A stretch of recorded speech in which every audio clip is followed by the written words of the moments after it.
უახლოეს წლებში საქართველოში სისხლის დონაცია სრულიად უანგარო გახდება. 2022 წელს მიღებული კანონით ეს პრინციპი ძალაში 2026 წლის 1 აპრილიდან უნდა შესულიყო, თუმცა ჯანდაცვის სამინისტრომ მიიღო გადაწყვეტილება აღნიშნული ვადა გახანგრძლივდეს. ამ მიზნით უწყების ავტორობით მომზადდა კანონპროექტები სხვადასხვა კანონში ცვლილებების განხორციელების მიზნით.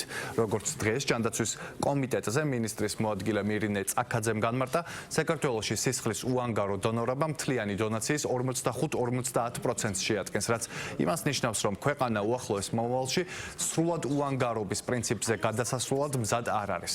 ამისთვის აუცილებელია საზოგადოება და თავად სექტორი ცვლილებას მომზადებული შეხვდეს. განსაკუთრებული აქცენტი მოსახლეობის ინფორმირებულობაზე კეთდება. რეფორმის თანახმად დაწესებულებები სისხლის უანგაროდ ჩაბარების პრინციპზე ეტაპობრივად არაუგვიანეს 2030 წლის 1 აპრილამდე უნდა გადავიდნენ. კანონპროექტი პირველი მოსმენით დაამტკიცეს.